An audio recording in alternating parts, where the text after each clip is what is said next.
Donc, je lance le stream. Voilà, donc je commence à partager mon fichier. Voilà. Est-ce que c'est visible pour tout le monde? Allô? Je vais voir. Ok, très bien. Donc, il y a des concepts qu'on a déjà vus sur le TP. Donc, ce serait bien d'avancer et de voir de nouveaux aspects. Ok? Euh, donc, donc, ce qu'on va voir rapidement aussi, donc on va commencer par l'échange avec la mémoire. Ok? Donc, on a vu que la mémoire, elle est composée. Il y a deux aspects. Il y a soit les registres que nous avons déjà vus ou les données mémoire. Ok? Et nous avons vu quelques instructions. Ok? Donc ici, dans ce diapo-là, donc, on a une instruction move entre l'adresse 2000H et le registre AL. Donc, cette opération, elle va euh, faire un déplacement d'une donnée de 8 bits. Okay. Si on va déplacer vers un registre de 16 bits, okay, donc si on écrit 2000H, en fait, il y aura les euh, les deux cases 2000 et 2001 qui vont être transférées vers AX. En commençant avec les poids faibles qui seront stockés sur AL et les poids forts sur AH en LSB. OK? Voilà. Donc, c'est pour ça que c'est important. Little Indian, Big Indian que j'ai déjà mentionné. OK? On commence par les poids faibles puis les poids forts. Si on avait stocké les 2000 sur AH et AL, on stocke le 2001, on dit qu'on est sur un schéma euh, euh, Big Indian. OK? Voilà. Après, il y a bon, le TP1, il y a un exercice qu'on n'a pas vu, c'est le fait qu'on peut forcer le transfert sur 8 bits ou 16 bits. OK? En utilisant le spécificateur byteptr et wordptr. Okay. Donc, si je fais move byteptr 65H, ça veut dire que je vais transférer que la donnée 65, donc, qui est un octet, vers cette mémoire. Okay. Ici, c'est un transfert valeur immédiat. Okay. Mais si je fais wordptr, donc ça veut dire que je vais stocker 0055H. Okay. Bien sûr, 55H sera sur la zone mémoire 1100 et le 00 sera sur 1101. OK? Et bien sûr, on avait dit on ne peut pas faire des opérations entre mémoires. Okay. Donc, c'est un aspect interdit. Donc ici, vous remarquez la différence entre le préfixe byteptr et wordptr. OK? Donc, byteptr, donc byteptr, dans le cas byteptr, je vais stocker 65H ici par rapport à cette instruction sur la zone mémoire 1100 et sur la 1101, je vais sauvegarder euh, les zéros restants qui sont non significatifs. Voilà. Donc, bon, ça, c'est un exemple, un exercice. OK? Donc, vous avez ce code-là. OK?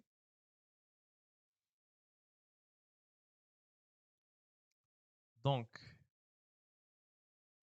si on va stocker, donc si on a ces instructions-là, on va obtenir quoi? OK? Donc,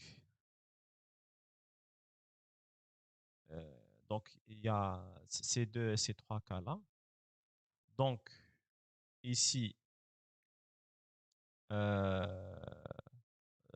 sera quoi? AL. Donc, AL sera quoi à la fin? Donc, c'est juste une question. Donc, à la fin, on aura quoi AL? Si on analyse déjà ces deux premières opérations. Donc, on aura AL aura F, FF. OK? Donc, on a stocké FF vers la zone mémoire 2000 et de la zone mémoire 2000, on a transféré vers AL. OK? Après, BL contiendra ça. OK? Et on va faire l'addition. OK? Ici, nous avons fait move word PTR FF. Donc, 2000 et 2001 auront 00 et FF. Et on a fait l'addition. Donc, entre la 2001 et la 55. 2001, elle contiendra 00. Okay? La 2001, elle contiendra 00 parce que ici, quand j'ai fait move word PTR, okay, donc la zone 2000 aura FF et la zone 2001 aura 0. Donc, quand je fais l'addition, je vais avoir 55. Okay?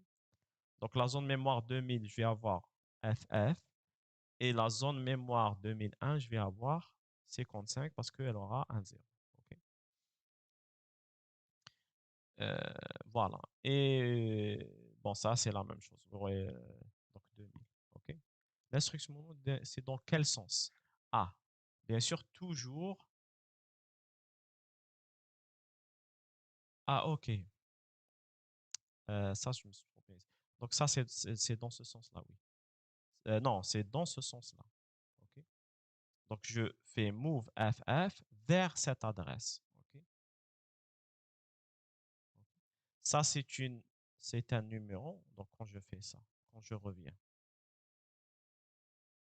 ici, je fais quoi?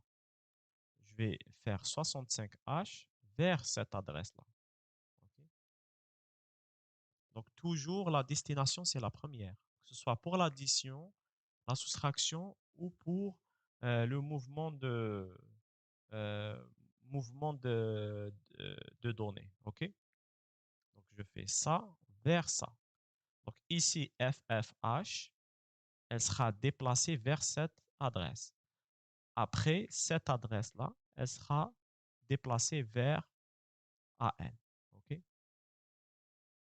Ici, 55 vers BL. Donc, comme AL va contenir AF, je vais avoir 55 plus AF. Ici, comme addition, et le résultat sera stocké sur AL. OK? Voilà. J'aurais aimé qu'il y ait une petite interaction, donc je vais expliquer. Donc, s'il y a des questions, je vois le chat et je peux y répondre. OK? Donc, si quelqu'un veut interagir, il n'y a pas de problème. Donc, pour programmer en assembleur, on doit utiliser des instructions, des directives. OK? Donc, ce ne seront pas, parce qu'il y a des gens qui m'ont posé des questions par rapport à ça. Certaines instructions, ce n'est pas des instructions de CPU, c'est des directives. OK? Donc, quand je dis org son H, c'est juste pour dire que le contenu des instructions machine, ils vont être stockés à partir de l'adresse 100H. OK? C'est pour dire que on va stocker les instructions à partir de l'adresse 100H ou les données parce qu'il y aura tout le code assembleur. OK? Donc, il n'y aura pas de code machine, OK, associé à cette directive. Après, il y a la déclaration de variable. On avait vu le premier groupe comment on déclare une variable. Donc, une déclaration de... Donc je donne le nom de la variable. Oui, d'une certaine manière, parce qu'on va les voir, ok? C'est pas réservé à un système particulier, c'est pour certains types pour un certain type de programme qu'on va voir, ok? Les fichiers .com, les fichiers .com, voilà. Donc, euh, pour les exécutables, pour exe, c'est à partir de la 0h et pour .com, ce sera à partir du 100. Bon, on va les voir dans la structure ici, ok? Mais il y aura bien sûr d'une autre façon que les premiers 100H ils seront réservés à quelque chose pour le système. Okay. Donc, si je veux déclarer une variable d'un octet, ok, je vais dire db et je vais donner la valeur. Okay. Ici, je déclare la variable var en 16 bits avec la valeur 12H. Okay. Et bien sûr, il y aura 00 pour le reste des octets. OK? Donc, et ça, je vais revenir sur un aspect que j'ai déjà expliqué. OK? Donc, voici le code. OK? Nous avons ici les instructions. OK? Org 100H pour dire que ça va commencer à partir de 100. OK? Ça, c'est les instructions. OK? Donc, à la compilation, on va dire, OK? À la compilation, donc, bien sûr, var1, il va être remplacé par son adresse dans la mémoire, OK? Et var2 par son adresse dans la mémoire. Mais dans cet exemple-là, c'est comme si on avait transféré 1 vers AL et 7FH vers BL. Mais ce n'était pas équivalent, hein, c'est juste pour cet exemple-là. Pour dire qu'à la fin, AL et BL auront ces valeurs-là. OK? Mais dans la réalité, il y aura un transfert mémoire. Donc, dans la mémoire, on va mettre 1 et 7FH.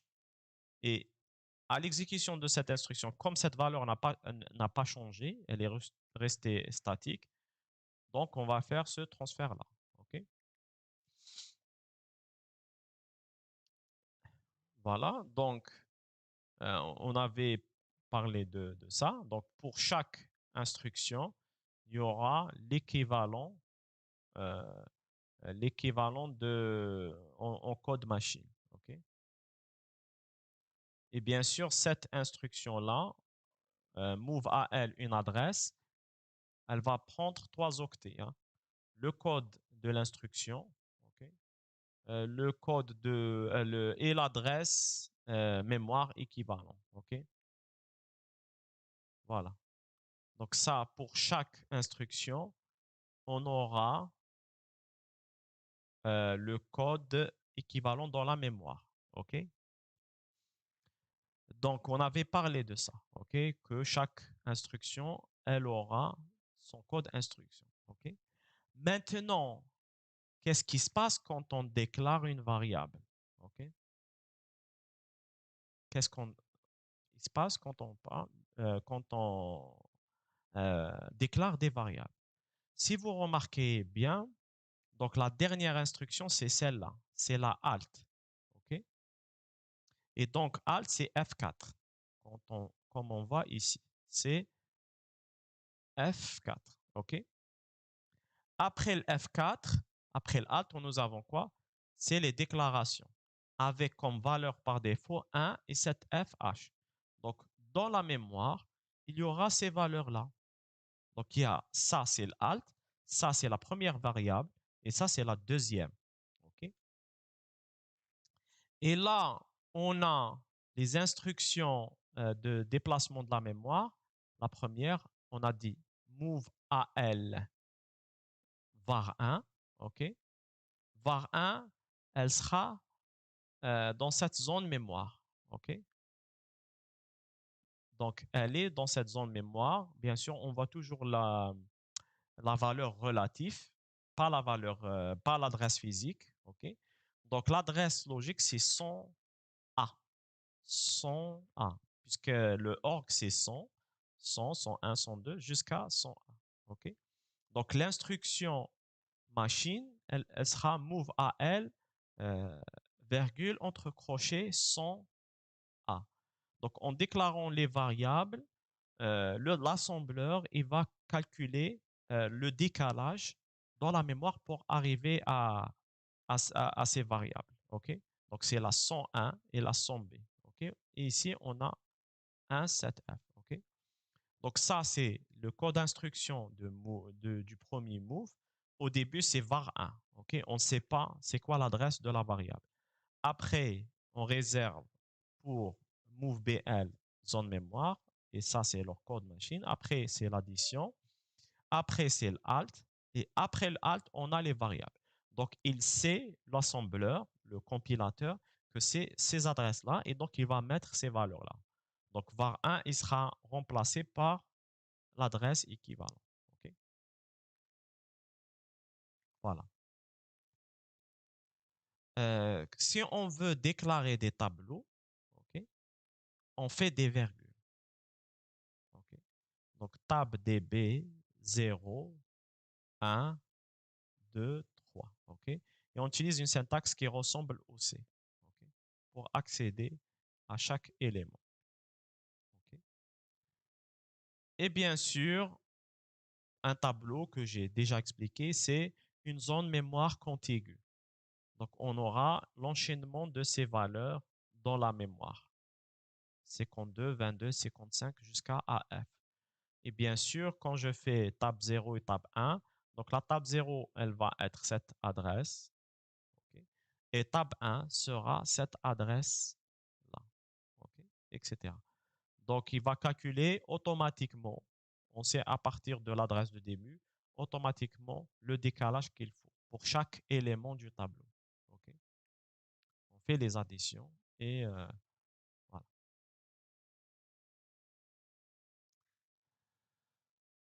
Donc, un autre point que j'ai déjà mentionné pour les gens qui ont assisté au TP, c'est que si vous utilisez le C, il y a l'aspect de typage. Et donc, quand vous calculez le décalage, si vous écrivez P plus 1 pour les pointeurs, il va faire un décalage selon, selon, selon la taille de la donnée. Okay? Ici, on déclare deux tableaux, un tableau de deux éléments. Chaque élément, il est sur 16 bits. Okay. Donc, si je parle de tab 1, tab 2 et tab 3, ok, je parle du premier, deuxième, bon, premier, on commence toujours par les poids faibles, deuxième élément. Donc, tab 0, ça va correspondre qu'à ça. Tab 1, ça va correspondre à cette donnée-là. OK? Tab, euh, euh, tab 3, c'est cette donnée-là. Et tab 4, ça va être 0. OK? Donc, quand il traduit l'information, il ne va pas sauter de 2. Il va sauter de 1. OK? Donc, c'est pour ça. Donc, c'est pour ça il faut prendre en compte cela. OK? Quand vous faites le déplacement. Donc, ça ne veut pas dire que si je fais tab ou tab 0, je vais prendre tout ça c'est sur 16 bits, mais tab 1, ça ne va pas correspondre au deuxième élément, mais ça va correspondre au poids fort du premier élément. Ça va correspondre au poids fort du premier élément. OK?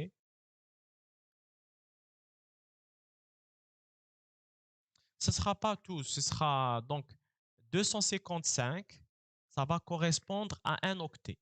Donc le premier octet de dixième élément, il contiendra 255 et le deuxième octet contiendra 0. Regarde ici. OK? Le premier élément, le deuxième élément. OK? Le deuxième élément. Donc le 255, il est sur un octet. Donc le reste, il sera à 0. OK? il ne sera pas sur tab 3. Tab 3 contiendra 0. Je me suis trompé. Donc tab 3 contiendra 0. Tab, ce sera ça, 0,5. OK.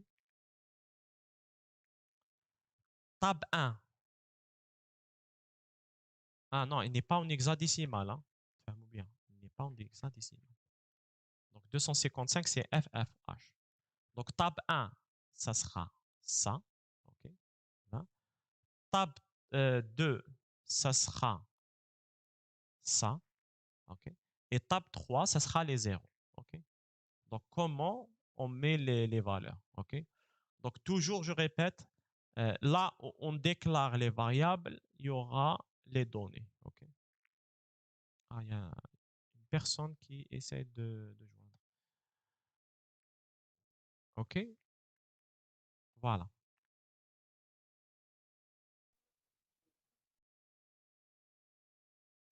Donc, et on peut voir ici, donc avant l'exécution, donc après l'exécution, euh, donc si on regarde bien, donc tab, on a dit c'est ça, donc AL contiendra 0,5, AH, non pas AH, c'est pourquoi 20? Il y avait une addition juste après, ok. Il y avait une addition, ok. Ce n'est pas le même qui est comme ici, ok. Parce qu'il y a BL, AL. OK. Mais on va voir juste que. Donc, BL, c'est tab 1. Donc, BL, il y aura 20. OK. CX, donc CX, c'est tab 2, mais en 16. Donc, ce sera le 255. Donc, c'est FF. OK. Et le DX, ce sera tab 3. OK. Le CX, le DX, ce sera tab 3. OK.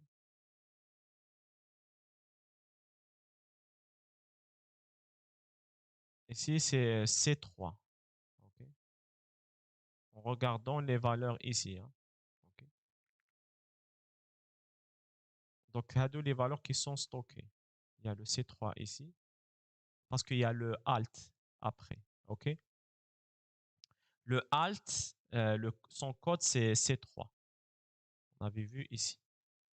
Non, c'est F4. Non, attendez, c'est. Pourquoi il y a C3 ici? Attendez. C'est F4. Après, il y a le alt ici. Non, on avait écrasé la valeur. OK. On avait écrasé la valeur. OK.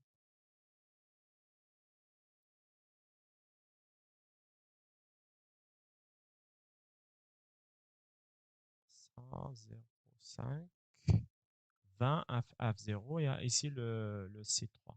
OK. Le C3, donc si on, parce que ici tab 3, il va regarder ce qu'il y a après. OK. Donc il va prendre le C3, le 0, 0. OK.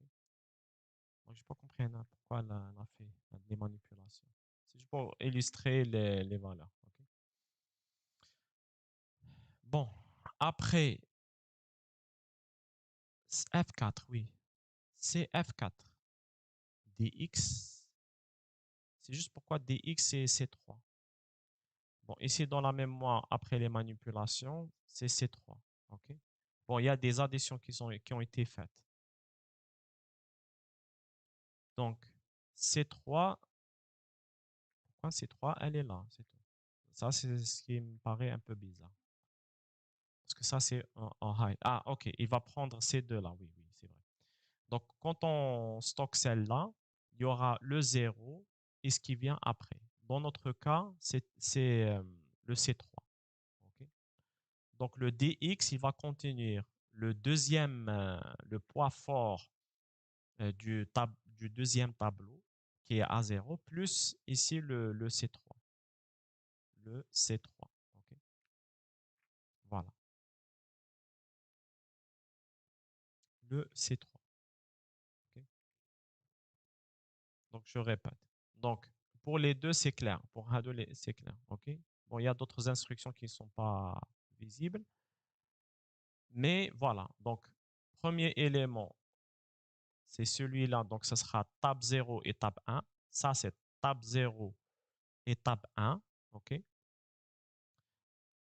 Ici, tab 2 et le 0, c'est tab 3. OK? Donc, quand on voit les valeurs, ce sera comme ça. OK? Il y avait des additions ici qui ont été exécutées. OK? Et le 0, 0, 0, C3, c'est après la fin des tableaux. Il y avait ici C3. OK? Après les données. Donc, on avait eu un débordement par rapport à la lecture. Voilà. Après, il y a d'autres types de déclarations de variables. Okay? Donc, on peut déclarer une chaîne de caractères. Donc, chaque lettre, elle sera sur 8 bits. Okay? Donc, ça sera remplacé par le code ASCII de chaque lettre. Okay? Ici, si on a par exemple une variable résultat, on n'a pas une donnée, c'est-à-dire une valeur à donner, ok? Puisque cette valeur, elle sera calculée. Dans ce cas, on met juste un point d'interrogation. Et donc, ça va correspondre à la valeur qui est déjà dans la mémoire. Donc, ce sera aléatoirement quelle valeur, mais c'est pour dire qu'on ne va pas donner une valeur. Après, si je déclare par exemple un tableau de 5 éléments et je fais dupliquer 3, ok? Donc tous les éléments seront à 3. Les 5 éléments seront à 3. Si je fais 1,2, donc ce sera 1,2, 1,2, 1,2, etc. Okay? Donc ça, c'est pour les déclarations. Donc voilà. Donc je répète, donc quand on déclare une variable, elle sera remplacée par ses valeurs dans la mémoire. Et l'adresse qu'on va mettre, okay, le nom, là on met le nom de la variable, elle sera remplacée par son adresse. Okay. Et bien sûr, il faut prendre en compte le cas des 16 bits. Donc, si j'ai une déclaration de 16 bits, ça ne veut pas dire que tab 1, ce sera le deuxième élément, mais ce sera le deuxième octet du tableau. Donc, ce sera le poids fort du premier élément en 16 bits. OK? Voilà.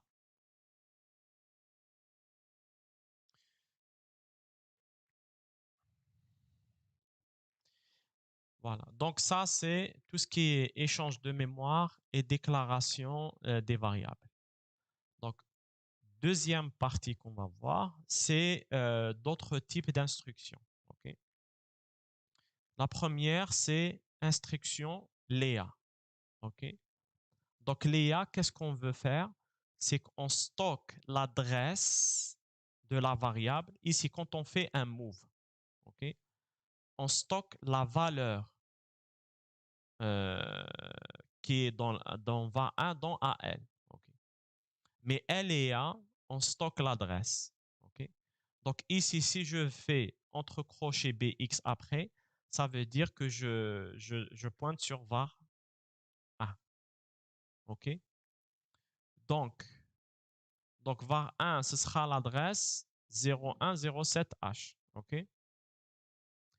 Et euh, donc BX, donc si ici, si var1 elle est à l'adresse 107H, BX, il va contenir cette adresse-là. OK. Mais elle va contenir 22H. Elle va contenir le contenu de cette adresse-là. Donc, AL, elle va contenir 22H, mais BX, il va contenir 107H qui est l'adresse de var1. Donc, c'est ça l'instruction Léa. OK? Donc, si on a un tableau, par exemple, on s'intéresse à avoir l'adresse de ce tableau-là. Donc, on va utiliser l'instruction Léa. OK? Voilà.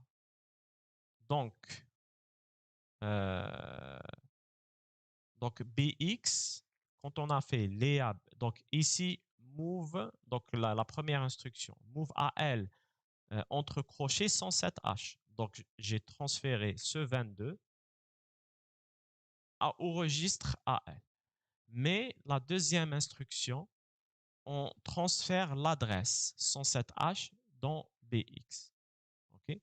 Ici, c'est entre crochets, ça veut dire que je prends le contenu de cette adresse.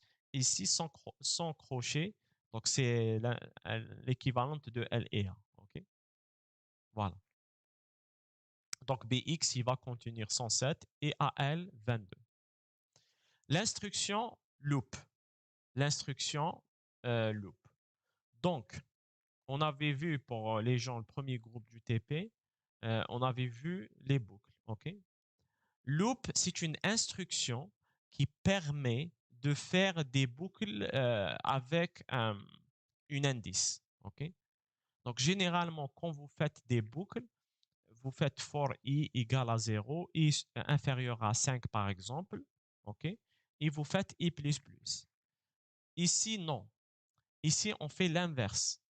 On prend le CX. Le CX, il va contenir le nombre d'itérations. CX, il va contenir le nombre d'itérations. Ici, je mets 10. Donc, AH. Je mets dans CX.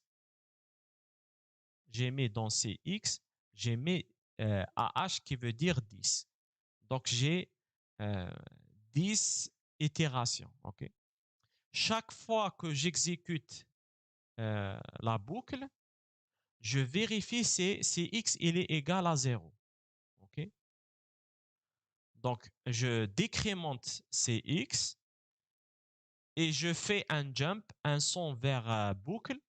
Donc, c'est une étiquette. On va voir pour le prochain TP, tu as le deuxième groupe. Okay? Donc, ici, j'initialise Bx à 0. Okay? Ici, j'initialise Cx à 10. Et à chaque fois, okay, à chaque fois, je décrémente Cx et je vois si j'ai atteint 0. Okay? Si je n'ai pas, donc la décrémentation, elle va influencer sur les flags. Okay? Donc, si cette décrémentation, je vais avoir un résultat nul. Donc, si x il sera à 0, je sors de la boucle. Okay? Tant que si x n'est pas à 0, je continue à boucler et à décrémenter. Okay? La première fois, si x est là à 10. Donc, je vais additionner 0 à 10. Deuxième fois, il sera à 9. Donc, je vais additionner 10 à 9. Troisième fois, il sera à 8 si x. Il va additionner 8 plus 9 plus 10, etc. Donc, je vais avoir des sommes de 0 à 10. Et à la fin de la boucle, quand je vais atteindre 0, je vais sortir de cette boucle. Okay? Donc, l'instruction loop me permet de faire des boucles avec indice. Okay? Je mets dans CX combien de fois je veux boucler. Je fais une étiquette pour voir, pour dire où je vais boucler et je vais faire l'instruction loop. Voilà. Donc, dans cet exemple-là, j'ai mis 6 ACX. Okay? Tant que, euh, tant que CX n'est pas nul, je fais loop next. Donc, à chaque fois, je vais additionner AL, okay, avec V1 BX. Okay. V1 entre crochets BX veut dire, c'est de la même manière que c'est-à-dire ce qu'on a vu tab 0. Donc, au début, BX il est égal à 0. Donc, on va faire V1, 0. Okay. Deuxième fois qu'on boucle, ce sera, on additionne V1, 1. Parce que BX, il sera à 1. Okay. Après, ce sera V1, 2. Okay, parce que BX sera à 2. 3 et 4. Okay. Sauf que ici on avait fait 6. Okay. Il va continuer à B2. Ok, il y aura un problème par rapport à ça. Ok. Donc, il y aura ici 6 itérations. Il y aura 6 itérations. Non, non, il y a 6, donc 5 éléments, 6 itérations. La dernière itération, elle ne sera pas exécutée. Okay. La dernière itération, elle ne sera pas exécutée. Okay. Donc, 6 itérations. Premier, 6, donc 5, 4, 3, 2, 1. À 0, je vais m'arrêter. Okay. Donc, après, je vais mettre sur ce qui est la somme, donc 4 plus 3 plus 2 plus 1 plus 0. Je vais la mettre dans V2. Okay. Si je veux le faire pour 16 bits, je dois incrémenter 2 fois Bx. V1, c'est un vecteur, bien sûr, c'est un tableau. V1, c'est un tableau qu'on a déclaré. Okay. V1, c'est un vecteur qu'on a déclaré. OK? Donc, voilà. Donc, V1, c'est un vecteur qu'on a déclaré. Oui. OK? On fait ici la somme de V1. OK? La somme de V1. Donc, la première fois, quand on fait loop, on décrémente Cx. OK? Il sera à 5. On reboucle. Après, il sera à 4. On reboucle. 3, on reboucle.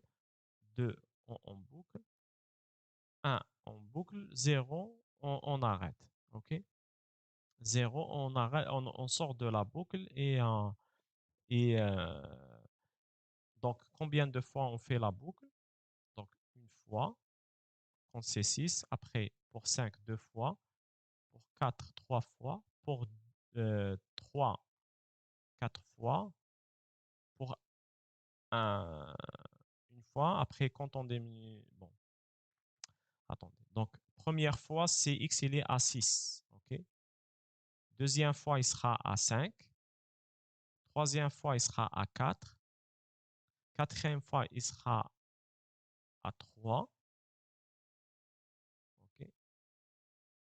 Cinquième fois, il sera à 2. Et sixième fois, il sera 5, 4, 3, 2. C'est pour ça, Anna, ce qui me confuse ici, c'est pourquoi elle a mis 6. Okay. La première fois, il ne sera pas, parce que la décrémentation, elle va se faire ici, au niveau de la loupe. Okay.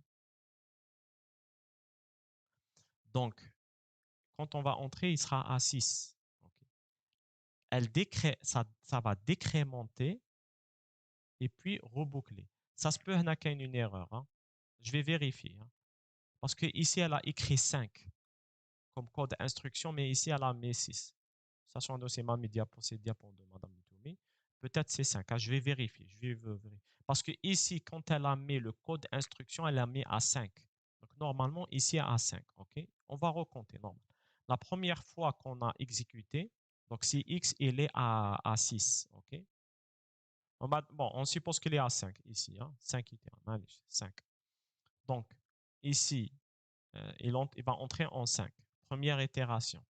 Après, il est 4. Deuxième itération. Okay? Après, il est 3. Troisième itération. Après, il est 2. Quatrième itération.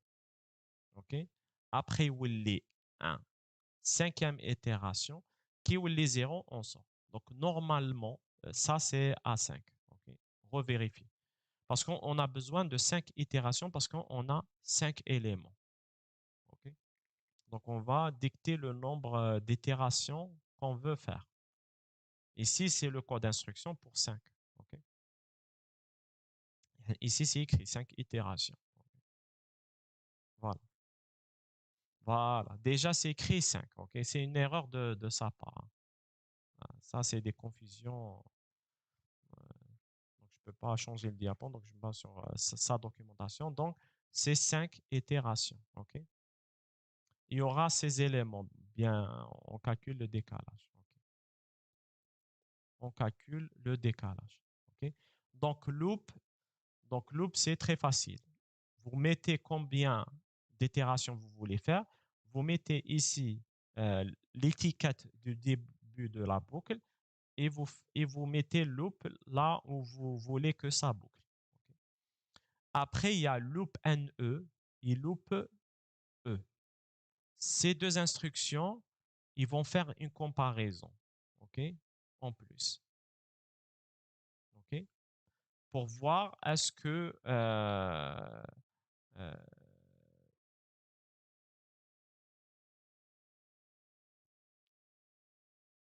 si on met plus d'itérations qu'il faut, est-ce qu'on aura une erreur?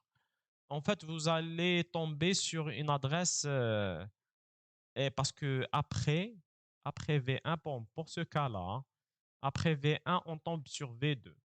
Dans ce cas-là, il n'y a pas un problème, mais on peut avoir des erreurs parce que vous avez fait un débordement.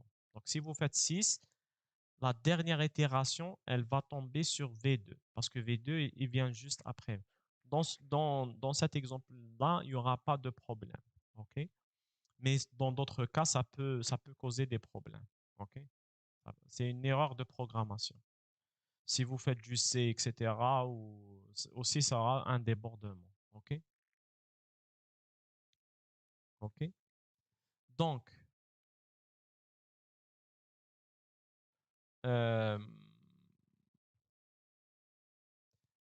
donc,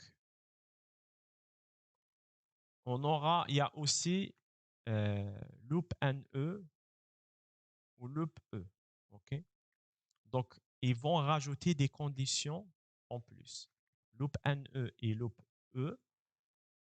Donc, euh, donc il y aura une vérification en plus par rapport à une dernière comparaison. OK?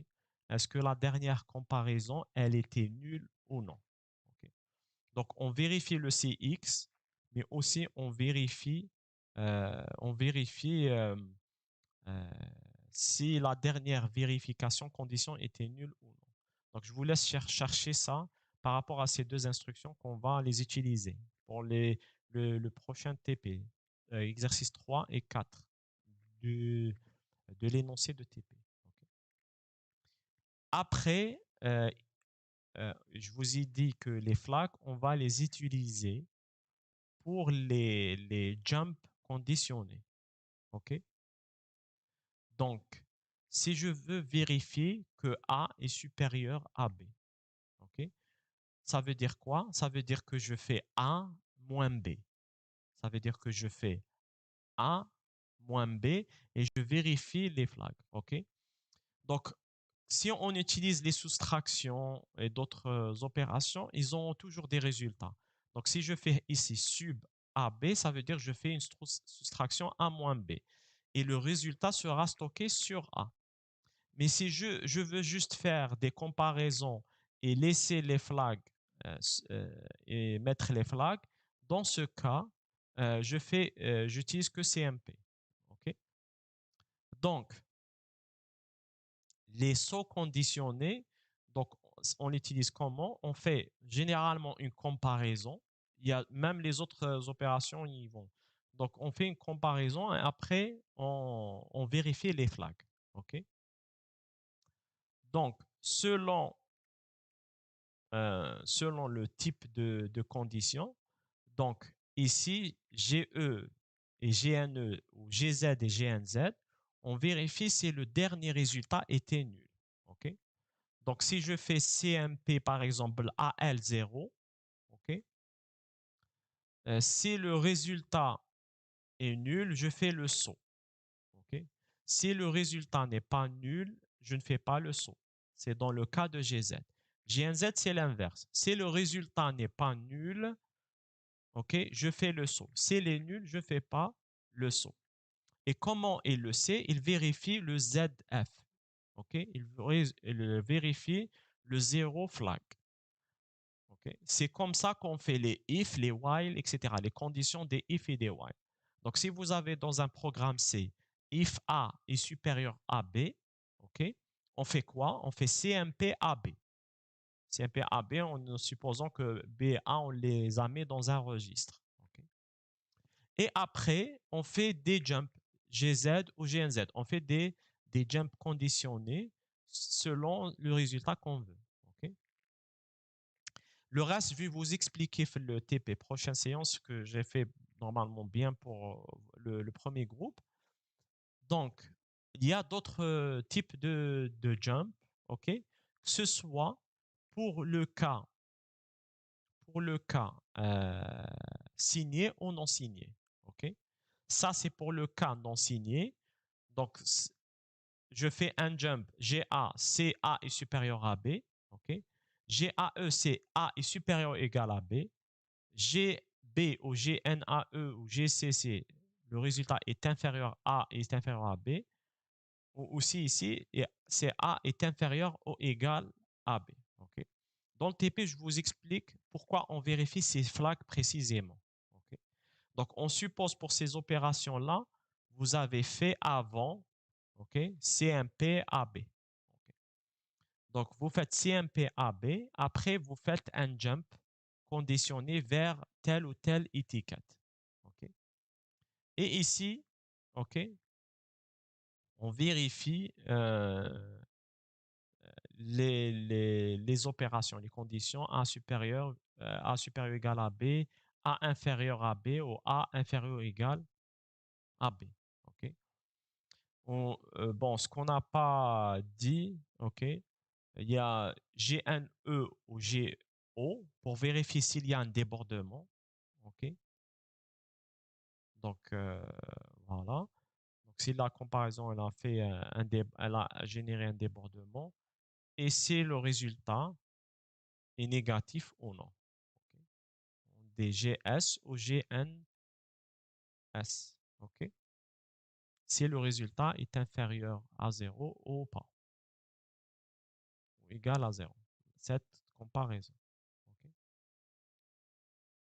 Donc, à chaque fois qu'on compare, on fait des conditions pour faire des conditions des branchements, okay? Comme le if et le while dans les langages de programmation. Okay? Donc ici, ici, dans cet exemple-là, j'ai initialisé bx à 10. Et j'ai une boucle. J'ai une boucle ici. J'ai une boucle ici. J'ai une boucle ici. Donc, tant que, ça veut dire quoi ici? Jump if grid or equal, if grid or equal. GE, je vérifie c'est A au supérieur ou égal à B. Donc, je vérifie c'est BX et est supérieur ou égal à 0. Donc, j'ai comparé BX à 0. Donc, je vérifie c'est BX est supérieur ou égal à 0. S'il est supérieur ou égal à 0, je vais aller vers l'étiquette repeat et je vais continuer à décrémenter. OK? OK. Donc, la dernière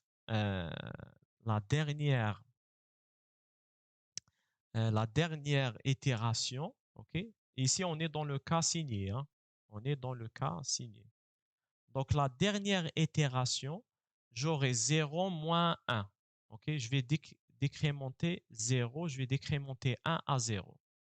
Donc, la dernière itération où je vais sortir, je vais avoir f, f, f, f, f, f. Donc, je répète, j'ai mis 10 à bx. Et à chaque fois, je décrémente bx. Je compare bx à 0. Si bx est supérieur à 0, je reboucle. La dernière itération, j'aurai bx à 0, parce que la dernière itération, Bx sera toujours supérieur ou égal à 0. Donc, la dernière, ce sera là où Bx il est à 0. Donc, je vais décrémenter 1 à 0. Et je vais avoir le tout FFFF qui est équivalent à moins 1. Donc, quand je vais sortir de cette boucle, je vais sortir avec une valeur Bx en complément A2 à moins 1. OK? J'espère que c'est clair. OK?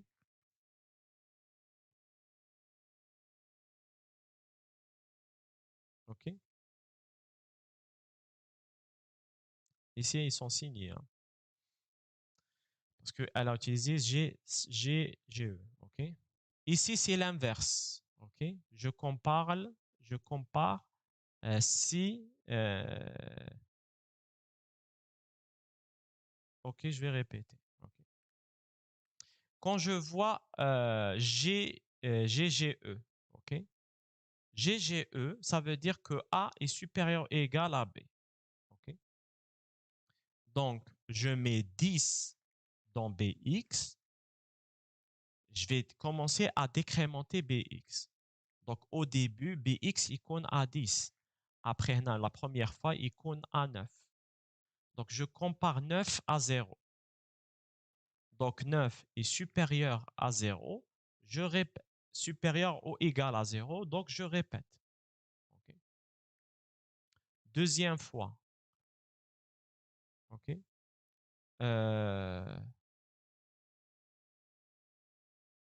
Deuxième fois, il sera à 8. Je compare BX à 0. Okay. S'il est supérieur ou égal à 0, je répète. Après 7, 6, 5, 4, 3, 2, 1, 0. La dernière itération sera 0. OK? Parce que 0, toujours, il est supérieur ou égal à 0.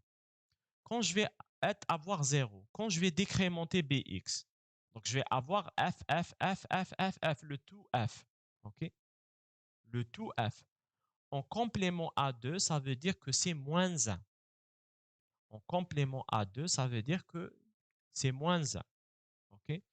Donc, quand je vais comparer moins 1 à 0, la condition n'est pas vérifiée. Donc, je sors de la boucle. Est-ce que c'est clair cette fois-ci? OK? Deuxième exemple, on met move BX à 5. OK? Je compare BX à 0. Est-ce que 5 est inférieur ou égal à 0? En fait, les deux ils sont équivalents. Okay? Est-ce que BX il est inférieur ou égal à 0? Non. Donc, je ne vais pas aller ici, end while. Okay? Je vais continuer à décrémenter. Ici, elle me dit jump while. Donc, c'est un jump conditionnel. Genre, je vais répéter. Okay? Donc, est-ce que, donc la deuxième fois, ce sera 4. Est-ce que je compare BX à 0? Donc, je vais comparer 4 à 0. Est-ce que 4 est inférieur à 0? Non. Donc, je continue. Donc, je vais décrémenter BX, il sera à 3. Et je fais un jump non conditionné vers Y. Okay? Et cette fois-ci, ce sera 3. Je compare 3 à 0. Est-ce que 3 il est inférieur à 0? Non. Donc, je décrémente BX. Il sera à 2. Je fais le jump vers Y. Je compare encore une fois. Le 3 à 0. Il n'est pas inférieur à 0. Donc, je continue. Je décrémente 2, après 1, après 0 aussi n'est pas... après 0. OK? Après le 0. OK? Quand je vais atteindre 0, est-ce que 0 il est inférieur ou égal à 0? Oui, je sors. OK? Donc, ce n'est pas spécifiquement équivalent. OK? S'il y avait inférieur strictement, on aura le même cas qu'ici. OK? Donc, ici, je vais décrémenter jusqu'à arriver à 0. Donc, je vais avoir GLE, jump if less or equal 0, et je vais sortir. OK? Donc, ça, c'est les sons conditionnés qu'on va utiliser pour les boucles et pour... bon, on a la boucle simple de loop. OK? Mais les boucles en général, on va utiliser les sauts conditionnés et pour les if. OK? Voilà. OK? Ça, c'est un exemple que vous pouvez faire. Donc, ici, donc c'est comme les mêmes exemples qu'on a fait pour les calculs, sauf que le résultat ne sera pas stocké sur AH. OK? Donc, comme pour comme pour les exemples qu'on avait pris, OK, ce sera une soustraction que vous allez faire. Donc, vous allez faire FDH moins FE. OK? FDH.FE, il y aura le CF. OK? Donc, je vous ai dit, hein, donc ici, comme FD il est inférieur à FE, il y aura le CF. OK? Il y a aussi cet exemple-là que vous pouvez faire. OK? Donc ici, nous avons mis BX à 0, CX à 0. Je compare CCX et je compare CX à 10. OK? Si GA, donc si dans le cas non signé, hein, ici GA. Ici, c'est pour dire pour le nombre non signé que ce que j'ai déjà dit pour le cas non signé. Si dans une comparaison non signée, j'ai le CF, ça veut dire que le premier est inférieur au deuxième. Parce qu'une soustraction dans le cas non signé, OK, ne devrait pas avoir de carré. C'est le premier est supérieur au deuxième. Si A est supérieur à B, leurs comparaisons n'auront pas de CF. C'est le fait que FDH est inférieur à FE, l'opération, elle va générer le CF. Donc, c'est comme ça qu'on vérifie si l'infériorité dans le cas non signé. Okay? Je vais expliquer encore mieux dans le TP. Okay? Donc, ici, tant que CX, CCX est supérieur à 10, je vais aller vers la fin. Okay? Donc, je compare CX à 10. Si CX est supérieur à 10, je vais vers la fin. Okay? Au début, il est à 0, donc je vais faire. Je vais additionner BX à CX. Donc, au début, je vais additionner 0 à 0. Donc, BX aura 0. J'incrémente CX. Donc, cette fois-ci, il sera à 1. OK? Et je vais faire jump BCL. Donc, je reviens ici. Je compare CX à 10. Donc, il est à 1 maintenant. Non, il n'est pas supérieur strictement à 10 dans le cas non signé. OK? Je vais ajouter BX à CX. Donc, BX, il est à 0. CX, il est à 1. OK? J'aurai BX égale à 1. J'incrémente CX, qui est à 2 maintenant. OK? Je fais un jump non conditionné vers BCL. OK?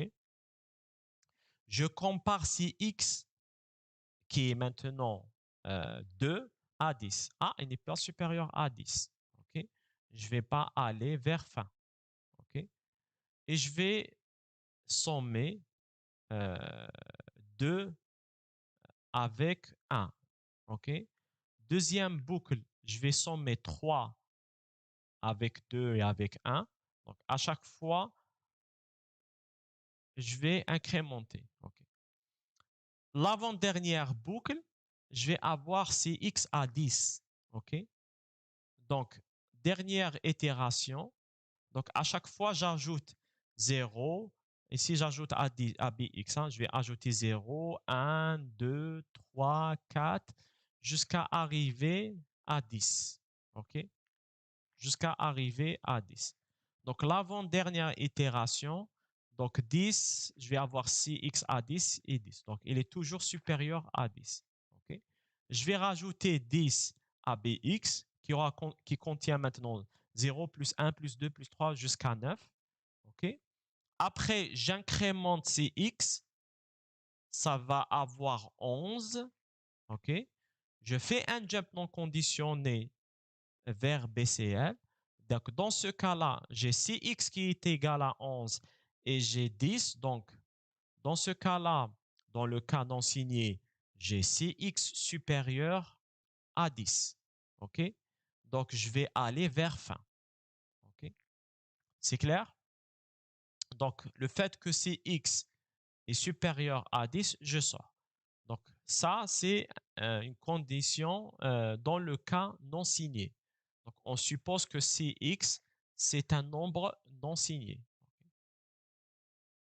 On peut aussi, donc ça, avec les jumps conditionnés, on peut faire des if et des then. OK? Donc, ici, on vérifie si ax est égal à 10. Dans ce cas, on fait bx égale à 1. OK? Sinon, on fait bx égale à 0, ax égale à 10. Donc, comment on vérifie que ax égale à 10? OK? Tout simplement, bon, maintenant c'est tout simplement, on compare CMP AX à 10. OK? Et on fait GZ. OK? GZ ou GNZ, selon ce qu'on veut, les cas. OK? Donc, euh, je peux faire GZ pour aller vers l'étiquette qui va faire cette affectation, donc move BXA. OK? Et celle qui vient après, on fait le branchement. OK? Je vais vous expliquer dans le TP comment on évite de faire exécuter les deux branches. Il faut qu'une seule branche seulement s'exécute. Donc, à la fin de la première branche, il faut faire un jump après la deuxième branche pour qu'il n'y ait pas l'exécution de ces deux branches. OK? On va expliquer ça après. Voilà. Donc, ici, on a une boucle, OK, avec Cx. Comment on sait qu'on utilise Cx comme itérateur? C'est le fait qu'il y a loop. OK? Le fait qu'il y ait loop. Donc, à chaque fois, on décrémente Cx et on loop. OK? Et on loop. Donc, ici, on a un bon. Ici, on a Si qui va contenir. Non, c'est X. C'est X. Sauf que si tu le fais manuellement, si tu te rappelles bien, fais le TP. Oui, mais dans ce cas, tu vas le faire manuellement.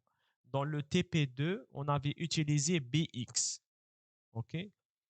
Mais dans ce cas, tu fais manuellement la comparaison entre BX et la valeur cible.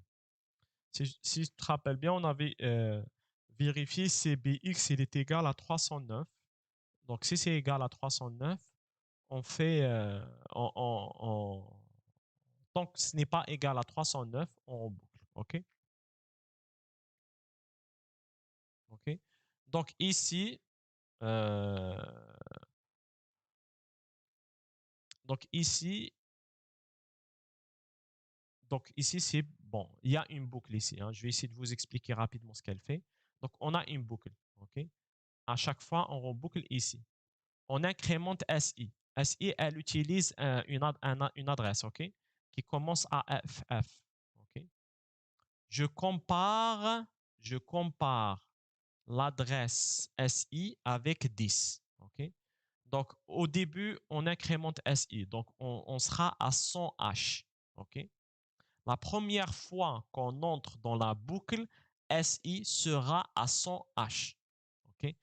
SI sera à 100 H. Donc, la première fois, on va vérifier si SI, on va vérifier la case mémoire pointée par SI avec 10. OK? GAE. Si cette case mémoire est supérieure ou égale à 10, je vais aller vers cette étiquette-là. OK? Et je vais incrémenter BH. OK? Je vais incrémenter BH. OK? Normalement, c'est... je vais incrémenter BH. OK? Si cette valeur n'est pas supérieure ou égale à 10, je vais exécuter l'instruction qui vient après. Donc, j'incrémente BL. OK? Je répète. Je compare l'adresse pointée par SI avec 10. Si cette valeur est supérieure ou égale à 10, je vais aller vers cette étiquette et je vais incrémenter BH. Sinon, je vais exécuter l'instruction qui vient après. Et l'instruction qui vient après, elle incrémente BL. Donc, soit on va incrémenter BH, si cette adresse mémoire contient une valeur supérieure à 10, sinon, je vais incrémenter BL. OK? Et dans le deuxième cas, après l'incrémentation de BL, je vais aller vers repeat. OK? Je vais aller vers repeat pour reboucler. OK? Pour reboucler. Dans les deux cas, donc ici, je vais aller à repeat. Si c'est supérieur à 10, je vais incrémenter et exécuter repeat aussi, parce que ça vient juste après. OK? Je vais essayer juste de dessiner ça, parce que à chaque fois, toujours, ce que je l'ai fait FLETP, toujours essayer de structurer votre code. OK? Et j'aimerais faire une structuration dans ce code-là. OK? Donc,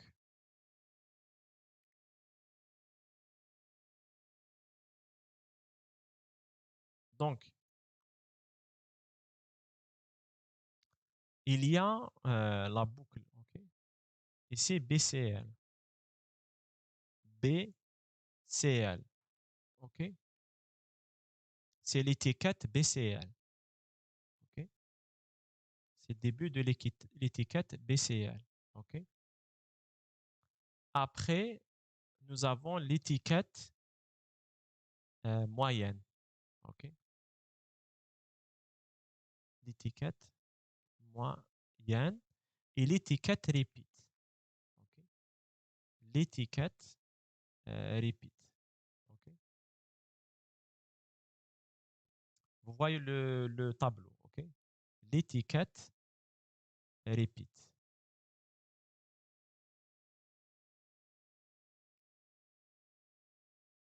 OK? Donc, au début de la boucle, je vérifie. Donc, j'incrémente SI. OK? Après, je vérifie SI avec 10 et je fais GAE moyenne. OK? GAE moyen, je vais étendre voilà. Toujours essayer d'avoir un organigramme. Donc, si c'est supérieur à 10, je vais aller ici. OK? Je vais aller ici. OK? Sinon, je vais exécuter et après vous comparez avec le schéma que j'ai fait et ce qu'il y a dans si c'est ça, c'est supérieur à 1 ou égal à 10. Sinon, il va exécuter ce qui vient après. OK? Ce qui vient après, il n'y a pas d'étiquette. Ce qui vient après, c'est incrémenter BL. OK? Et jump repeat. Jump repeat. OK? هكا باش تبان clair. OK? Donc, ça sera ça. Voilà. Donc, si supérieur à ou égal à 10, il va aller vers l'étiquette moyenne. Sinon, il va aller vers repeat. OK? Mais avant, il incrémente. Il va incrémenter BL. OK? Si c'est supérieur à 10, وش يدير? OK? Il va incrémenter BH. Il va incrémenter BH. OK? Il va incrémenter BH. Il va continuer l'exécution de repeat. parce que repeat vient juste après. Et dans repeat, on fait quoi? On fait loop BCL. On fait loop BCL. OK? Donc ici, on a un organigramme. Donc loop BCL, ça me permet de remonter vers ici, vers BCL. Donc la boucle, elle fait quoi? J'incrémente SI, OK? Donc loop BCL, donc CX, nous avons fait 10. On va faire 10 itérations, OK? SI, elle est à 100 H. Donc on va vérifier les adresses mémoire de 100 à 109, OK? De 100 à 109. On va faire 10 itérations, OK? On va vérifier les zones mémoire de 100 à 109 qui sont des cases. Et pour chaque case, qu'est-ce qu'on fait? On compare si c'est supérieur à 10, OK? Si c'est supérieur à 10, j'incrémente BH. Si c'est inférieur à 10, OK? Donc ici, j'incrémente BL et je fais repeat, OK? Je peux utiliser focus. OK? J'incrémente BL et je fais une boucle, OK? Si c'est supérieur à 10, j'incrémente BH. Donc, à la fin de l'exécution, je vais avoir BH les notes, OK? Les notes supérieures à 10, supérieures ou égales à 10, et BL les notes inférieures ou égales à 10. OK? Donc, ça vous donne un schéma. Et bien sûr, si je reviens vers le document, on aura donc le résultat BX, BH, BL, on va le stocker dans 300H. OK? Donc ça est résumé parce que je vous ai donné le tableau. OK? Donc si vous avez des boucles et des conditions, essayez de créer le schéma. OK? En se basant sur les étiquettes. Vous allez voir un exemple le TP. OK? Voilà.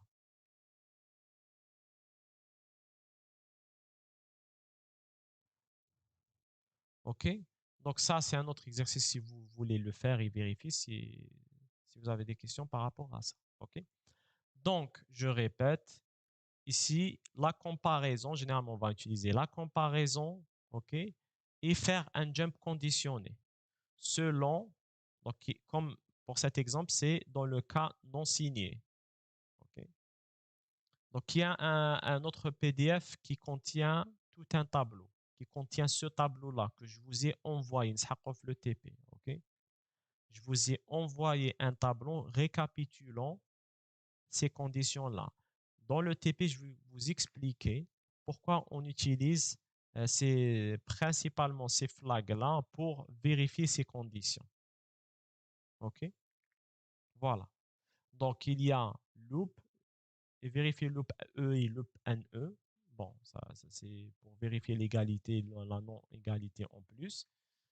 Voilà. Il y a le loop pour faire des nombres d'itérations bien déterminés. OK? Il y a les jump conditionnés. OK? Il y a LEA pour stocker une adresse mémoire d'une variable. OK? Donc ça, c'est les trois parties. LEA pour stocker les adresses mémoire, loop pour faire une boucle itérative, une boucle avec itération déterminée. OK? Et les jump conditionnés, c'est on veut aller plus loin dans les types de boucles ou pour faire les conditions. OK? On verra un exemple dans le TP. OK? On passe rapidement aux structures de programme. OK? C'est pour vous présenter par rapport, c'est présenter les concepts de segments, etc. OK? Donc, quand on exécute, bon, l'exemple qu'on va prendre, c'est le DOS, OK? Généralement pour le 80-86. OK? Ce n'est pas spécifique au CPU, mais à l'environnement DOS, au système d'exploitation DOS. Donc, le système d'exploitation DOS, il distingue deux types de fichiers, fichier COM et fichier exe. OK? Et c'est comme ça qu'on qu'on structure ce type de fichier. OK? Quand on met sur mémoire, quand on met sur mémoire ces, ces programmes-là, OK? On a deux façons de structurer le programme. Pour un programme COM, il y aura un seul espace mémoire, un seul segment. OK? Un seul segment, c'est pour ça qu'on a dit CS, ESDS, etc. OK? Il y aura un seul segment. Dans le cas de l'exécutable, un programme, l'exé, il y aura trois segments. Donc, il y aura segment de stack, il y aura le DSES qui vont pointer sur ce segment-là, il y aura le segment de code ici. Okay? Et bien sûr, les données ils vont être structurées par rapport à ça. Okay? Voilà. Donc, le fait que et il y aura la zone PSP. OK? Il y aura cette zone PSP. OK?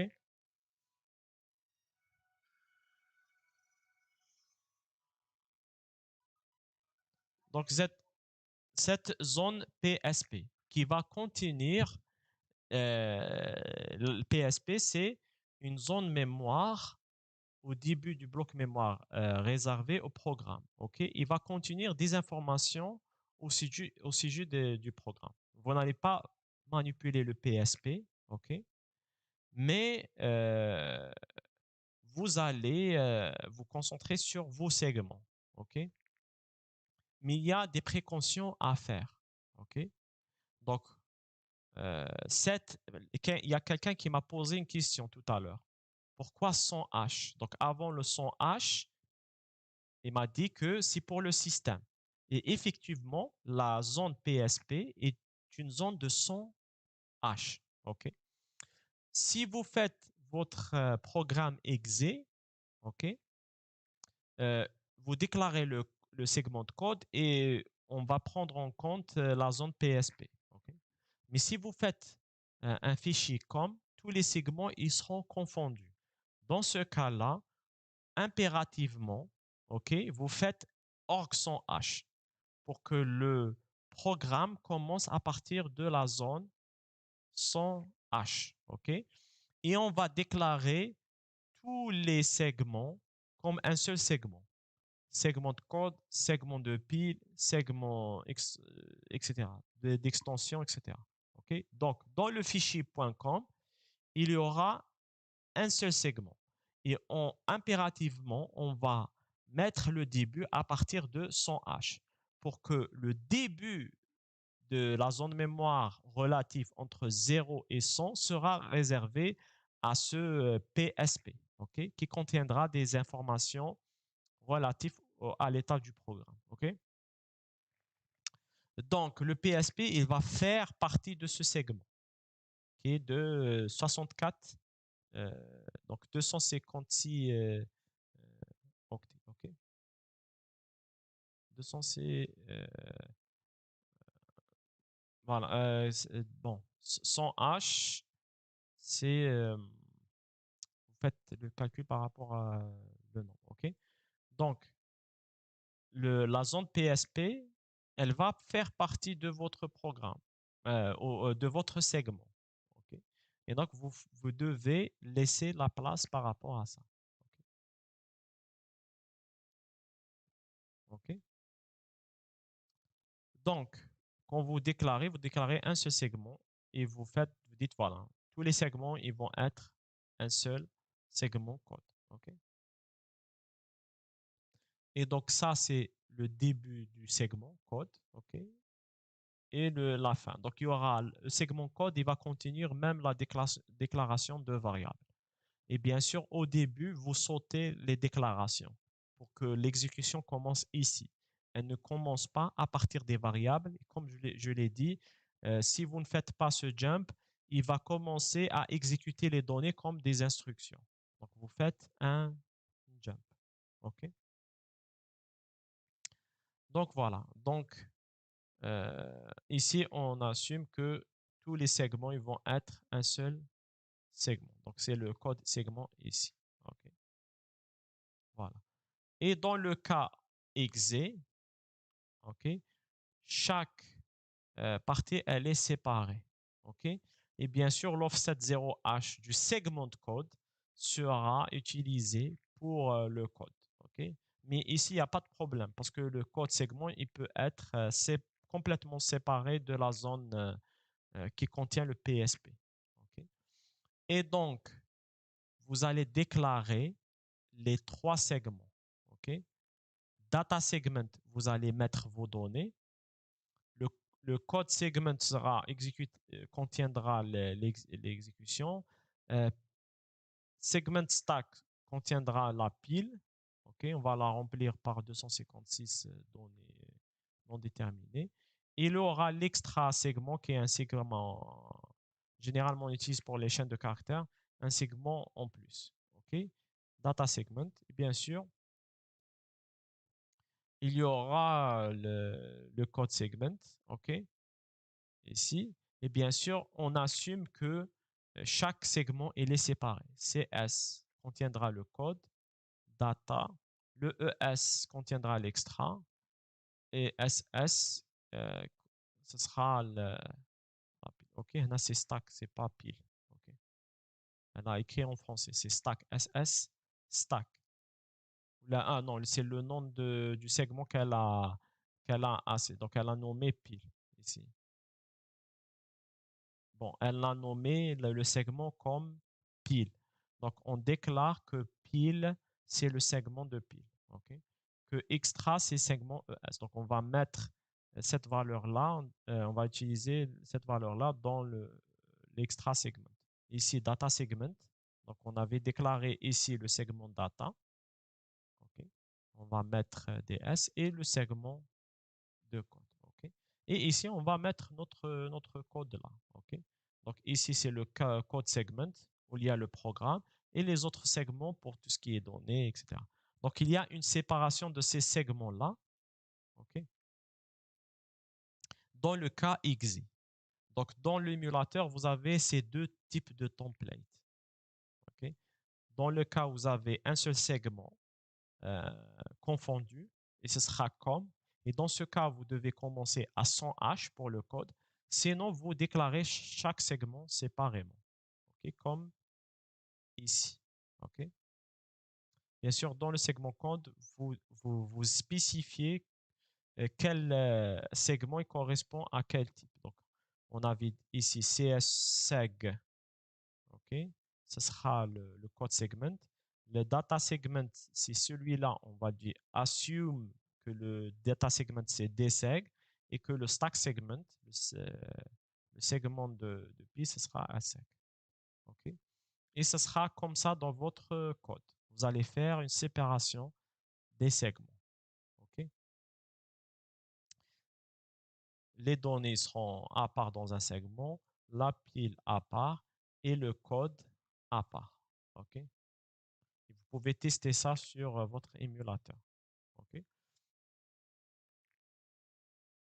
OK? Et bien sûr, il y a un point qu'il ne faut pas oublier. OK? Dans le cas exe, il faut initialiser au début vos segments. OK?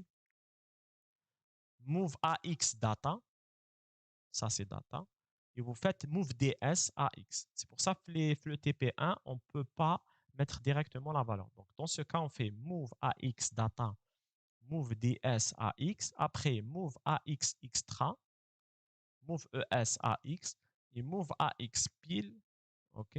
Move ES SS AX. Donc, ici, dans le cas exe, on initialise les segments pour que les bonnes valeurs des segments soient initialisées. Après, vous avez le reste de votre code. OK? Je répète, dans le cas exe, il y a une séparation de segments. Vous déclarez vos segments. OK? Vous assumez chaque segment, il correspond à chaque type de segment code, etc. Il correspond à quel nom de segment. OK? Donc, c'est pour ça, ici, pile, je l'ai écrit ici pour stack segment. Et vous devez initialiser ces segments-là. au début du programme. Voilà. Et vous avez ici un exemple d'initialisation du segment. OK?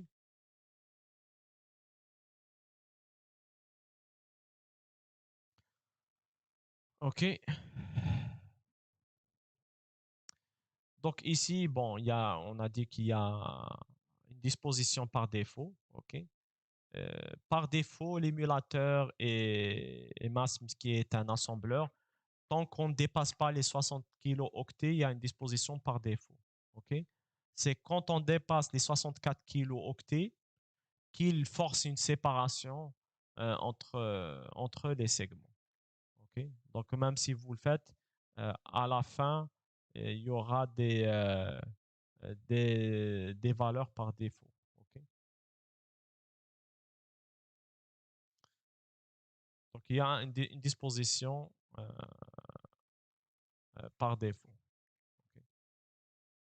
En tout cas. Donc voilà. Donc ça, c'est pour la structuration. Donc je répète. Donc .com, c'est un seul segment et la première partie du segment sera réservée au PSP, Programme Segment Prefix, et le reste, il va contenir votre code. Et comme le PSP il est à 100 H comme mémoire, 256, donc il faut commencer à partir de 256. C'est pour ça qu'il y a toujours org 100 H dans les exemples, ou dans le cas de exe, on doit déclarer les segments. Ici, déclarer les segments. Bon, on va dire créer les segments, les déclarer ici. OK? Et après, on doit les initialiser ici. Donc, créer les segments, les déclarer et les initialiser. Ça, c'est les trois choses qu'il faut faire si vous faites un template exe. Voilà. C'est ça. Il n'y a pas beaucoup de choses. Donc, ça, c'est pour les structures de fichiers d'exécution. OK? Après, il nous reste la pile. Donc, on va essayer de la faire. OK?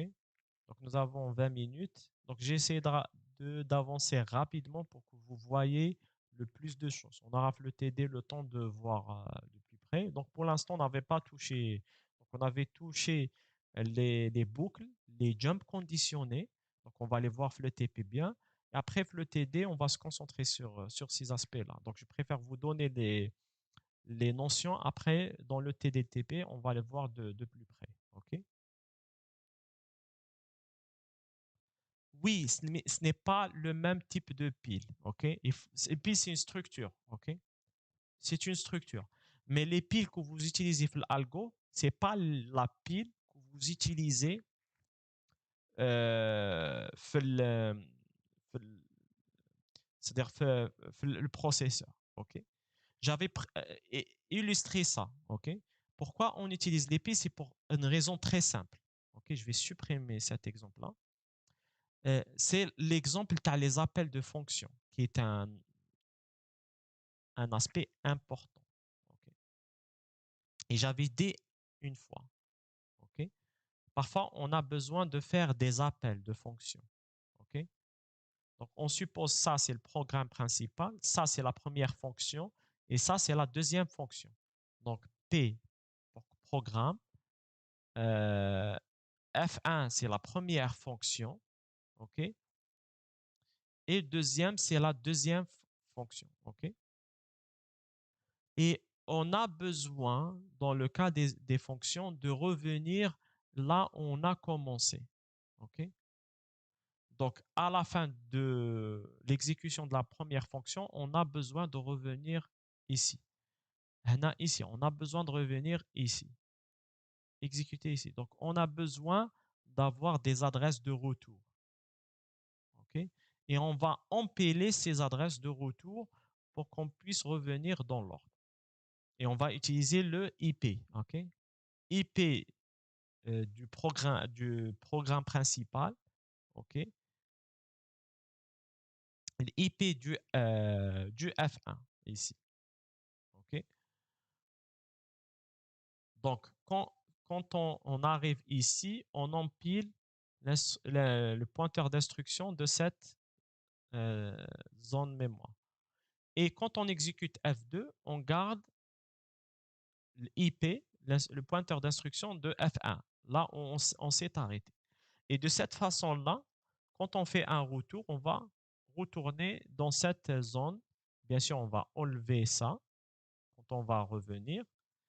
Et quand on termine F1, on va revenir ici et on va dépiler. Donc, on utilisera la pile pour ça.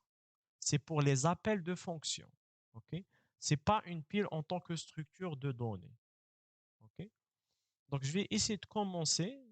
OK? Donc, une pile. J'étais dans tableau. Normalement, vous avez vu le tableau. Donc, voilà. J'étais dans l'écran. OK? Donc, ici, on commence le P. On exécute. Il faut revenir ici. Et F2 aussi. Si on commence, il faut revenir à ce point-là. Et donc, dans ce cas-là, il faut avoir une pile pour garder ces informations. OK? Voilà.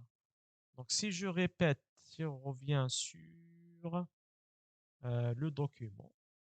OK? Donc, peut-être on va juste introduire, après on va y revenir. OK? Donc, le segment de pile, on va utiliser pour garder provisoirement certaines données. OK? Donc, on va utiliser deux registres. SS, c'est le segment de pile, et on a besoin de l'indicateur de la pile. OK? Donc, SS2.sp, j'ai parlé de cette écriture. Donc, la zone relative SP avec AS pour avoir l'adresse physique, elle va spécifier le sommet de la pile. OK? Et pour mettre une donnée dans la pile, on va utiliser push. Pour enlever la dernière valeur, on va utiliser pop. OK? Le push, ce qu'il faut savoir, c'est qu'on n'utilise que des données de 16 bits pour la pile.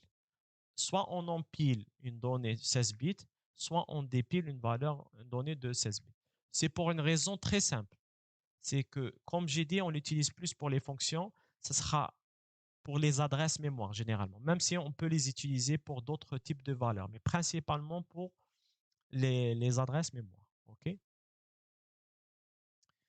Donc,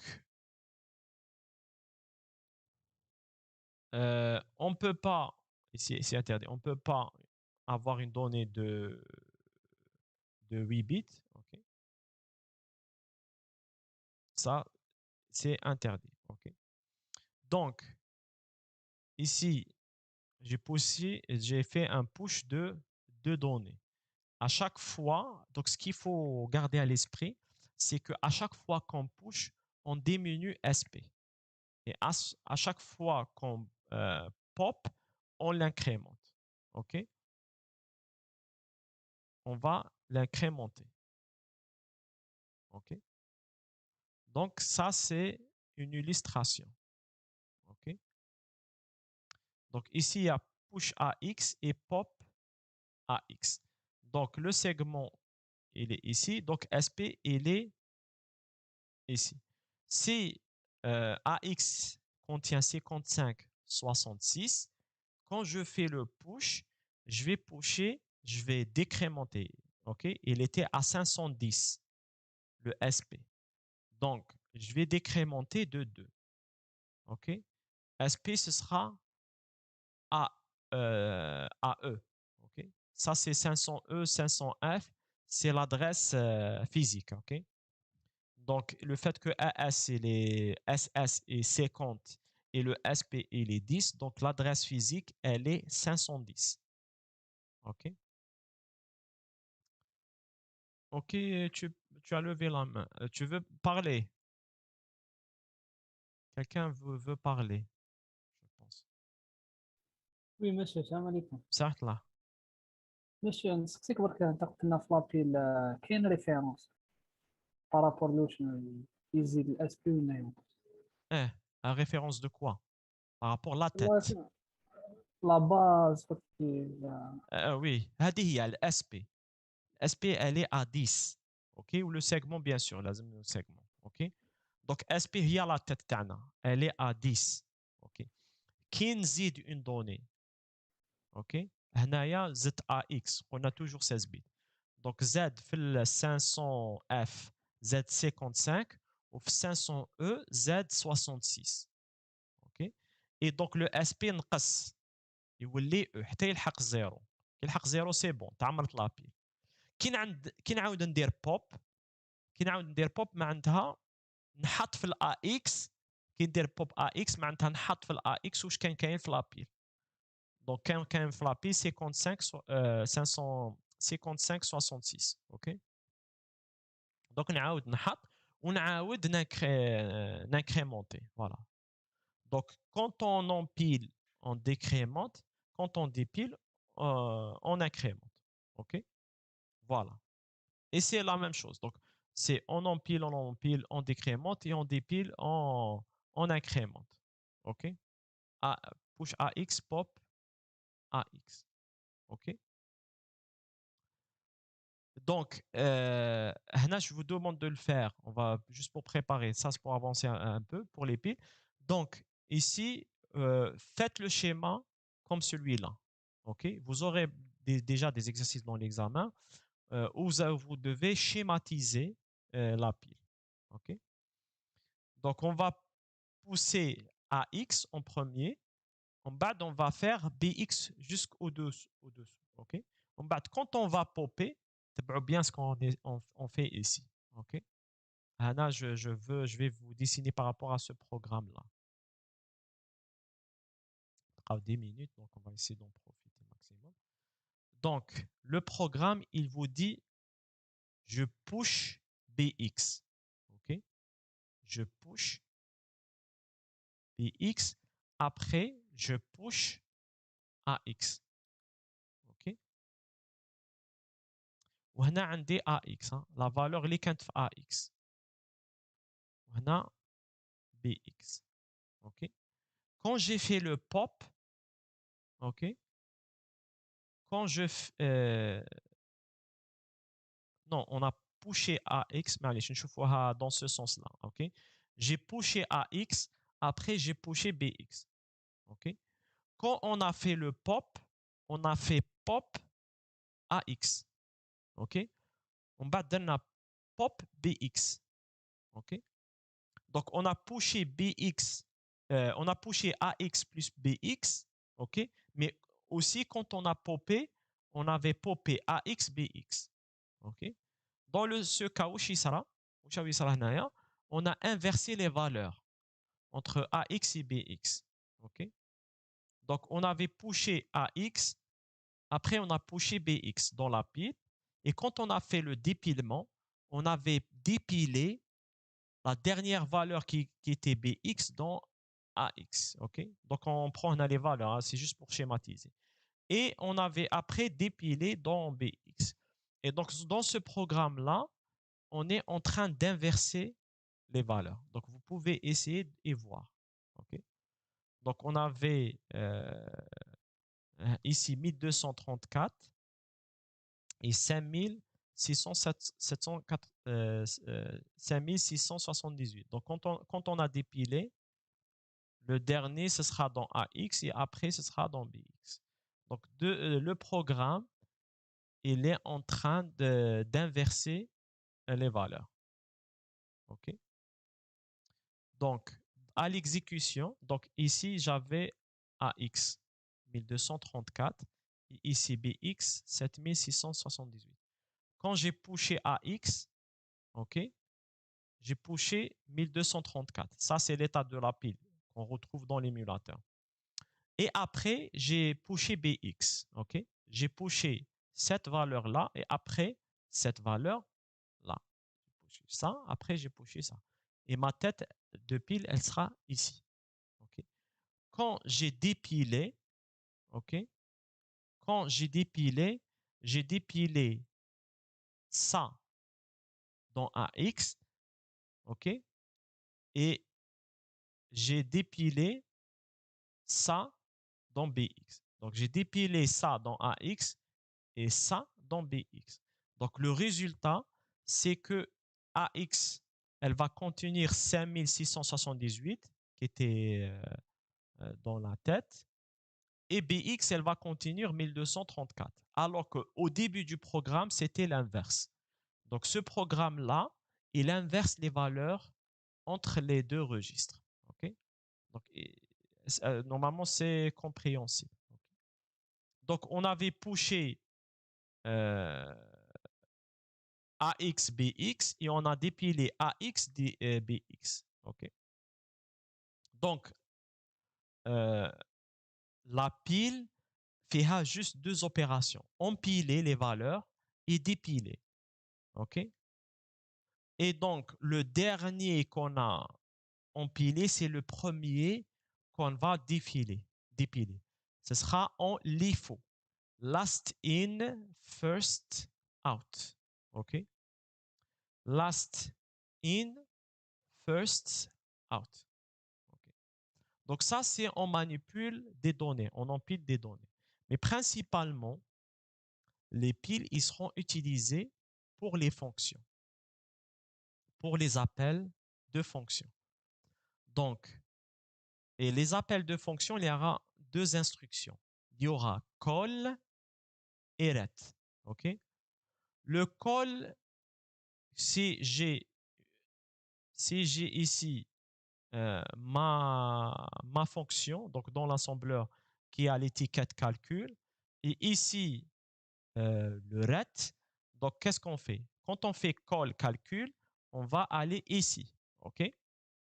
Quand on fait ret, on va revenir juste après. OK? Et donc la question qui se pose, comment le processeur il peut savoir l'adresse de retour, c'est-à-dire l'adresse d'instruction, c'est-à-dire comment il va savoir qu'il va mettre cette adresse dans le IP quand ret est exécuté. OK? Donc quand on va faire le call, OK? Quand on va faire le call, il va mettre cette adresse d'instruction dans le IP. OK? Et l'adresse, le IP, l'adresse de cette instruction dans la pile. OK? Et quand on exécute ret, il va prendre la tête de la pile qui va contenir le IP et il va mettre dans le IP. Donc, il va prendre la tête de la pile, il va mettre dans le IP. OK? Donc, à chaque fois qu'on appelle une fonction, on empile les adresses de retour, les adresses mémoire d'instruction de retour. Et à chaque fois qu'on appelle ret, on fait le dépilement de ces adresses de retour. De telle façon, pour avoir le CPU, pour que le CPU puisse revenir et reprendre son chemin. Sans les piles, on ne pourra pas faire ce schéma-là. Appel, retour. Et vous imaginez si vous avez des appels imbriqués. Donc, un calcul, il va empiler le pointeur d'instruction de retour. Et quand on fait le ret, on va dépiler. Voilà. OK? Et bien sûr, ça, c'est un exemple. Ça, c'est un exemple. OK? Ça, c'est un exemple.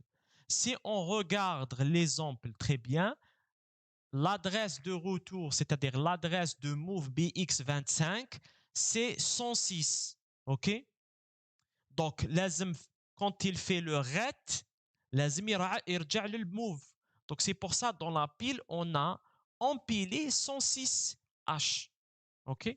C'est pour ça on a empilé 106H, parce que quand on va exécuter le ret, il faut qu'on revienne ici. OK? Donc, on a empilé l'adresse du move ici. On l'a mis dans la pile au moment où on a appelé le call. Au moment où on a appelé call, donc le call, il va faire le jump vers Toto, hein, comme un jump non conditionné, mais en plus, il va empiler l'adresse de retour de move BX25. Okay. Donc, quand il va exécuter ret, il va dépiler cette adresse pour la mettre dans IP, pour qu'il puisse revenir dans son chemin de retour. OK? Voilà. Donc voilà. Donc ça, c'est un exemple de dissociation de piles qu'on va voir en détail après. OK? Ça, c'est un dépilement de plusieurs registres. OK? Voilà. OK? Ça, bien sûr, dans le cas de l'imbrication des appels, et donc on va empiler ces adresses de retour. OK? À chaque fois qu'on appelle ici, si on a à l'intérieur d'une procédure une autre call, donc à chaque fois on empile ces adresses de retour. OK? Donc c'est pour ça ici on donne l'exemple d'un appel imbriqué. OK? Et à chaque fois le SP il va diminuer pour empiler ces adresses de retour consécutives. OK? Donc ici c'est juste un exemple de situation de la pile après plusieurs états. OK? On a à chaque fois on a ici empilé AX, BX, CX. OK? Ici on a empilé DX. Après on a empilé la dernière. OK? Après on a donc ici la première on a empilé AX, BX, CX. Après cette deuxième B on a empilé DX. Après on a dépilé pour empiler BP. OK?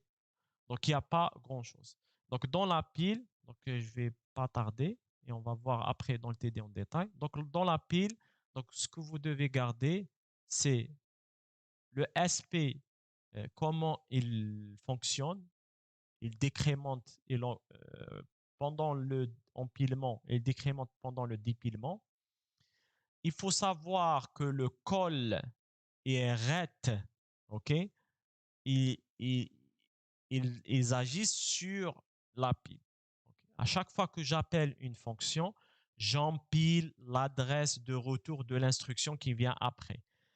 Pour que quand j'appelle ret, je vais dépiler cette adresse dans le registre IP pour que le processeur puisse reprendre son cours d'exécution après l'appel. OK? Et vous pouvez revoir cet exemple-là. OK. Donc ici, j'ai un call. Il faut que après l'exécution de cette fonction, je reprends un move BX25. C'est pour ça j'empile 106H qui est l'adresse de l'instruction move BX25. OK? Et bien sûr, l'apport le plus important de cette pile, c'est quand on a une imbrication d'appel. OK? Voilà. Et donc, il y a quelques exemples que vous pouvez essayer. OK? Donc, je vais m'arrêter là. Et la prochaine fois, on va se concentrer plus sur les TD. Et sachant qu'il ne reste pas beaucoup d'aspects qu'on doit voir. OK? Il reste principalement de voir les entrées-sorties et les interruptions. Entrées-sorties, interruptions et les opérations de chaîne de caractères. OK? On va voir pour les interruptions ne vont pas être très importantes. Mais j'ai insisté pour qu'on puisse atteindre cette étape-là. Voilà. Et je vais m'arrêter là. Donc, s'il y a des questions, on pourra les voir après. Mais j'ai essayé de condenser ça. Vous avez la chaîne YouTube. Vous allez revoir tous ces aspects-là. Il y a une partie qu'on a déjà vue et on va voir d'autres. OK. Merci à tout le monde et on va se voir prochaine fois dans les TP et les TD et on va voir calmement ces aspects-là. Vous avez la vidéo pour revoir certains aspects. OK? Voilà. J'espère que ça va bien marcher pour les TD, etc. Je peux vous faire d'autres séances le samedi si vous voulez qu'on avance dans les TD. Et après, vous pouvez vous concentrer bien pour les examens. Voilà. Bon après-midi ou salam alaikum. Inch'Allah, on va se voir prochainement.